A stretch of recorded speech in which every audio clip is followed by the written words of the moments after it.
Channel subscribe ചെയ്ത് കാണണേ. എല്ലാവർക്കും ചായയായിട്ട് നയന വരികയാണ്. എല്ലാവർക്കും ചായ ഇട്ടുകൊണ്ട് വന്ന് കൊടുത്തതിന് ശേഷം നയന പറയുന്നുണ്ടായിരുന്നു എന്നും അമ്മ ഇടുന്ന ചായയല്ലേ എല്ലാവരും കുടിക്കുന്നത്, എന്ന് ഞാൻ ഇടുന്ന ചായ കുടിച്ചോളൂ, ഇങ്ങനെ അടുക്കളയിൽ കയറാതെ ഇരുന്ന് എനിക്ക് അടുക്കള പണിയൊക്കെ മറക്കുമെന്ന് പറഞ്ഞിട്ട് ജലജയ്ക്ക് ചായയായിട്ട് നയന പോവുകയാണ്. എന്നിട്ട് ജലജയ്ക്ക് ചായ കൊടുക്കുമ്പോൾ ജലജ ചോദിക്കുകയാണ് ഈ ചായ വിശ്വസിച്ച് കുടിക്കാൻ പറ്റുമോ എന്ന്. അപ്പോൾ നയന പറയുകയാണ് വേണമെങ്കിൽ കുടിച്ചാൽ മതിയെന്ന്. അപ്പോൾ ജലജ പറയുന്നുണ്ടായിരുന്നു അവളുടെ ഒരു അഹങ്കാരം നോക്കുക എന്ന്. പിന്നീട് ദേവയാനി പറയുന്നുണ്ടായിരുന്നു നയനയുടെ അടുത്ത് ചായ ഇട്ടത് പോട്ടെ, ഇനി അടുക്കള പണിയൊന്നും ചെയ്യേണ്ട, ബാക്കി പണികളൊക്കെ ഞാൻ ചെയ്തോളാമെന്ന് നയനയുടെ അടുത്ത് പറയുകയാണ്. പിന്നീട് നയന മുത്തശ്ശിയുടെ അടുത്ത് പറയുന്നുണ്ടായിരുന്നു ആദർശേട്ടനെ മുത്തശ്ശൻ വിളിച്ചിട്ട് പെട്ടെന്ന് വരണമെന്ന് പറഞ്ഞു. അവർ രണ്ടുപേരും കൂടി എങ്ങോട്ട് പോയതെന്ന് മുത്തശ്ശിക്ക് അറിയുമെന്ന് ഇങ്ങനെ ചോദിക്കും. മുത്തശ്ശി പറയണം അതിനെക്കുറിച്ചൊന്നും എനിക്കറിയത്തില്ല എന്ന്. പിന്നീട് ജലജ പറയുന്നുണ്ടായിരുന്നു അച്ഛന് അസുഖമൊക്കെ ഉള്ളതല്ലേ, അതുകൊണ്ട് ആദർശനെ വിളിച്ച് ഹോസ്പിറ്റലിലേക്ക് പോയതായിരിക്കും അച്ഛനെന്നിങ്ങനെ പറയുമ്പോൾ മുത്തശ്ശി പറയുകയാണ് അദ്ദേഹത്തിന് കാര്യമായ അസുഖമൊന്നും ഇപ്പോൾ ഇല്ല എന്ന്. അവർ പറയുന്നുണ്ടായിരുന്നു ജ്വല്ലറിയിൽ ഇപ്പോൾ കള്ളക്കടത്ത് സ്വർണ്ണമൊക്കെ സെയിലായി പോയിട്ടുണ്ടായിരുന്നല്ലോ, അതിനെക്കുറിച്ച് അന്വേഷിക്കാൻ വേണ്ടി ആദർശം മുത്തശ്ശനും കൂടി പോയതായിരിക്കും എന്നൊക്കെ ഇങ്ങനെ സംസാരിച്ചുകൊണ്ടിരിക്കുമ്പോഴാണ് ഒരു കാർ വന്ന് നിൽക്കുന്നത്. അതിലാദ്യം ആദർശം മുത്തശ്ശനെ ഇറങ്ങിയാണ്, അതിന് ശേഷമാണ് അബി ഇറങ്ങുന്നത്. അബിയാണെങ്കിൽ കുഞ്ഞിനെ എടുത്തുകൊണ്ടാണ് വണ്ടിയിൽ നിന്ന് ഇറങ്ങുന്നത്. അതിന് ശേഷം കുഞ്ഞിൻ്റെ അടുത്ത് അബി പറയുകയാണ് മോൾക്ക് ഞാൻ പറഞ്ഞതെല്ലാം മനസ്സിലായില്ലേ, മോളുടെ അച്ഛൻ ഞാനാണ് എന്നിങ്ങനെ അബി ആ കുഞ്ഞിൻ്റെ അടുത്ത് പറയുകയാണ്. ആദർശിനെ കാണിച്ചു കൊടുത്തിട്ട് പറയുകയാണ് ഇത് മോളുടെ വലിയച്ഛനാണെന്ന് പറഞ്ഞ് ആദർശിനെയും കാണിച്ചു കൊടുക്കുകയാണ്. അതിന് ശേഷം അവർ പോകാനായിട്ട് തുടങ്ങുമ്പോൾ മുത്തച്ഛൻ പറയുന്നുണ്ടായിരുന്നു അബിയുടെ അടുത്ത് പറയുന്നുണ്ടായിരുന്നു നീയാണ് ഈ നാടകം കളിക്കാമെന്ന് പറഞ്ഞ്, അതുകൊണ്ട് നീ തന്നെ അവിടെ എല്ലാവരുടെ അടുത്തും പറഞ്ഞ് ഇത് ധരിപ്പിച്ചോളണം, എന്നെക്കൊണ്ട് ഇത് ഇങ്ങനത്തെ കള്ളക്കളിക്കൊന്നും കൂട്ടി നിൽക്കാൻ പറ്റത്തില്ല, അതുകൊണ്ട് നീ തന്നെ എന്താണെന്ന് വെച്ചാൽ പറഞ്ഞു എന്നിങ്ങനെ പറയണം. അപ്പോൾ അബിയും സമ്മതിക്കുകയാണ് ഞാൻ തന്നെ എല്ലാം പറഞ്ഞോളാം എന്ന്. വരുമ്പോൾ തന്നെ അവരൊക്കെ നോക്കുമ്പോൾ അബിയുടെ കയ്യിൽ ഒരു കുഞ്ഞിരിക്കുകയാണ്. അപ്പോൾ ആ കുഞ്ഞ് ആരാന്നറിയാൻ എല്ലാവർക്കും ഭയങ്കര ആകാംക്ഷയായിരുന്നു. അപ്പോൾ കരയകത്തേക്ക് വരുമ്പോൾ തന്നെ എല്ലാവരും കുഞ്ഞിനെ തിരക്കുകയാണ് അബിയുടെ കയ്യിരിക്കുന്ന കുഞ്ഞാരാന്ന്. ഇത് തന്നെയാണ് പറയുന്നത് ഈ കുഞ്ഞിൻ്റെ പേര് ചാന്ദിനി എന്നാണ്, ചന്തുമോളെന്ന് വിളിക്കുക. ഈ കുഞ്ഞിൻ്റെ അമ്മ മരണപ്പെട്ടു പോയി, ഇപ്പോഴാണ് മരണപ്പെട്ടു പോയത്, അതുകൊണ്ടാണ് ഈ കുഞ്ഞിനെ ഇങ്ങോട്ട് കൊണ്ടുവന്നതെന്ന്. അപ്പോൾ അവർ ചോദിക്കുകയാണ് കുഞ്ഞുങ്ങൾക്ക് ബന്ധുക്കളൊന്നും ഇല്ലേ.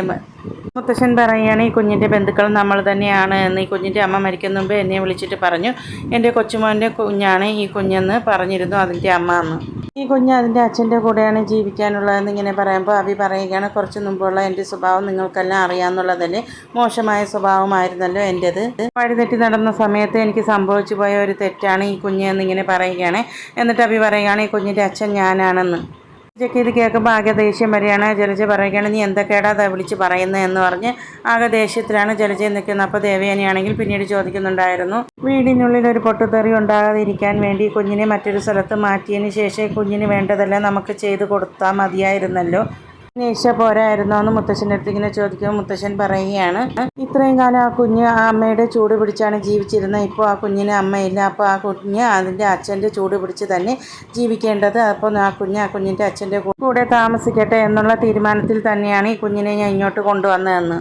ശേഷം അബീനെ തന്നെ എല്ലാവരും കുറ്റപ്പെടുത്തുന്നുണ്ടായിരുന്നു. അപ്പോൾ നയന പറയുന്നുണ്ടായിരുന്നു ഞാൻ ചേച്ചിയാണെങ്കിൽ ഏത് സമയം പ്രസവിക്കാൻ വേണ്ടി ഇരിക്കുകയാണ്, ഇടയ്ക്കിടയ്ക്ക് പെയിൻ വന്നുകൊണ്ടിരിക്കുകയാണ്, ഈ കാര്യം എങ്ങനെ നവ്യ ചേച്ചിയുടെ അടുത്ത് പറയുമെന്ന്. ആണെങ്കിൽ ഇടയ്ക്കിടയ്ക്ക് ഇപ്പോൾ ചേച്ചീനെ കാണാൻ പോവുകയും സ്നേഹിക്കുകയൊക്കെ ചെയ്യുന്നുണ്ടല്ലോ, അപ്പോൾ ഈ ചേച്ചി ഈ കാര്യം അറിഞ്ഞ് ചേച്ചിക്ക് ഒട്ടും സഹിക്കാൻ കഴിയത്തില്ല എന്ന്. മുത്തശ്ശിയാണെങ്കിലും മുത്തശ്ശൻ്റെ അടുത്ത് ചോദിക്കുന്നുണ്ടായിരുന്നു അബി വലിയൊരു തെറ്റല്ലേ ചെയ്തത്, എന്നിട്ട് അവനെ ഇവിടെ താമസിപ്പിക്കുക ചെയ്യുന്നത്, അവനെ ഇവിടെ നിന്ന് ഇറക്കി വിടുകയല്ലേ വേണ്ടതെന്ന്.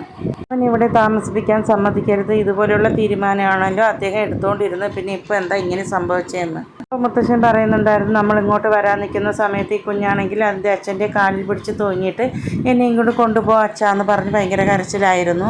കുഞ്ഞിൻ്റെ കൈ തട്ടി മാറ്റി വിടാൻ എനിക്ക് കഴിഞ്ഞിരുന്നില്ല, ഇങ്ങനെ ഒരു സാഹചര്യത്തിലാണല്ലോ നമ്മൾ ജലജേനയും എടുത്ത് വളർത്തിയിരുന്നതെന്ന്. എനിക്ക് ആ കുഞ്ഞിൻ്റെ കരച്ചിൽ കണ്ടില്ല എന്ന് നടിക്കാൻ പറ്റിയില്ല, അതുകൊണ്ടാണ് ഈ കുഞ്ഞിനെ ഇങ്ങോട്ട് കൊണ്ടുവന്നതെന്ന് മുത്തശ്ശൻ പറയുകയാണ്. അതിനുശേഷം മുത്തശ്ശൻ പറയുകയാണ് അനഘയുടെ ബന്ധുക്കൾ ഇതിനെപ്പെടുത്തിയ കാര്യങ്ങളൊക്കെ മുത്തശ്ശൻ പറയുന്നുണ്ടായിരുന്നു. അവരുടെ ഭീഷണിക്ക് വഴങ്ങിയല്ലേ ഈ കുഞ്ഞിനെ കൊണ്ടുവന്നത്, അവരുടെ അടുത്ത് എല്ലാ കാര്യങ്ങളും തന്നെയാണ് കുഞ്ഞിനെ ഇങ്ങോട്ട് കൊണ്ടുവന്നതെന്ന്. ഞാനിപ്പോൾ ഒരു തീരുമാനം എടുത്തുകൊണ്ടാണ് ഈ കുഞ്ഞിനെ ഇങ്ങോട്ട് കൊണ്ടുവന്നത്, ഇനി നിങ്ങൾ എന്താണെന്ന് വെച്ചാൽ തീരുമാനിച്ചോന്ന് പറഞ്ഞിട്ട് മുത്തശ്ശൻ അവിടെ നിന്ന് പോവുകയാണ്. ദേവേനി പറയുകയാണ് അഭി ചെയ്തത് വലിയ തെറ്റ് തന്നെയാണ്, കല്യാണത്തിന് മുമ്പേ ഒരു കുഞ്ഞുണ്ടാക്കി ആ കുട്ടീനെയും ചതിച്ച് കുട്ടീനെ കൈവിട്ട് കളഞ്ഞത് വലിയ തെറ്റ് തന്നെയാണെന്ന് ഇങ്ങനെ ദേവയാനി പറയണം. എന്നിട്ട് പറയാണ് ഈ കുഞ്ഞിനെ ഇങ്ങോട്ട് കൊണ്ടുവന്നതിനൊന്നും ഞാൻ കുറ്റമൊന്നും പറയത്തില്ല എന്ന്.